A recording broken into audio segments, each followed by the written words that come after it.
देखो आसीगला matric mark list केते mark रखिले pass fail तो क्यों मार्क केते मार्क रे क्यों ग्रेड मिलुछि ग्रेड वैल्यू केते मिलुछि तो आमे वीडियो रे जानिबा शेष पर्यंत देखंतु। एबे तो मैट्रिक रिजल्ट समस्त देखि सारथिबे किंतु केते मार्क रखिले क्यों ग्रेड मिलथे बा पास कि फेल केमिति जानिबे आमे ए वीडियो रे जानिबा स्टेप बाय स्टेप शेष पर्यंत देखंतु। ता पूर्व वीडियो गोटे लाइक करिवे सब्सक्राइब करनथिले एबे सब्सक्राइब करी पाखर थिबा बेल आइकन को दबाइ दियंतु। प्रथम आमे लास्ट रो आरंभ करिबा। देखंतु जो माने 33% रु कम रखुचंती तो सेमानकु जो मार्क कथा जदि कहबा 197 मार्क किंबा ताठारो तळकु तो सेमाने फेल। जो माने 33% रु 40% मार्क कथा जदि कहबा 198 मार्क रु 239 मार्क रखुचंती तो सेमानकु ई ग्रेड ग्रेड वैल्यू फेयर एमानकु जस्ट पास बोली कि कहा जाउछि।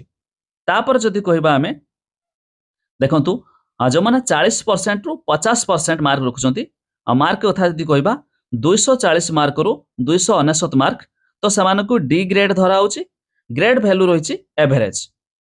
तापरे जो माने 50% रु 60% रखुचंती मार्क कथा जदि कहबा 300 मार्क रु 359 मार्क तो सेमानकु सी ग्रेड रहुछि ग्रेड वैल्यू रहिछि एभव एवरेज। तापरे जो माने 60% रु 70% रखिंट मार्क कथा जदि कहबा 360 रु 419 मार्क रखुचंती तो सेमानकु B2 ग्रेड आउ ग्रेड वैल्यू कहबा जदि गुड आछि। तापर देखंतु जो माने 70% रु 80% रखुचंती तो सेमानकु जदि मार्क कथा कहबा 420 मार्क रु 479 मार्क भीतर रखिथिबे तो सेमानकु B1 मिलुछि ग्रेड ग्रेड वैल्यू रहिला वेरी गुड। नेक्स्ट रहिछि जोटा कि 80% रु 90% मार्क कथा जदि कहबा 480 मार्क रु 539 मार्क रखुचंती तो सेमानकु A2 ग्रेड ग्रेड वैल्यू रहिला एक्सीलेंट। नेक्स्ट जोटा कि 90% रु 100% मार्क कथा जदि कहबा 540 मार्क रु 600 मार्क रखुचंती तो सेमाने A1 ग्रेड ग्रेड वैल्यू रहिला आउटस्टैंडिंग।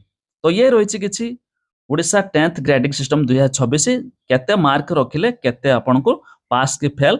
तो जो माने 197 मार्क रु कम थिबो बा 197 मार्क भी रखिले सेमाने फेल तो एटलिस्ट 198 मार्क रखिले तो सेमानको ई ग्रेड बा जस्ट पास बोली मते धरा होछि किंतु पर सब्जेक्ट रे 33% रहिथिबा आवश्यक।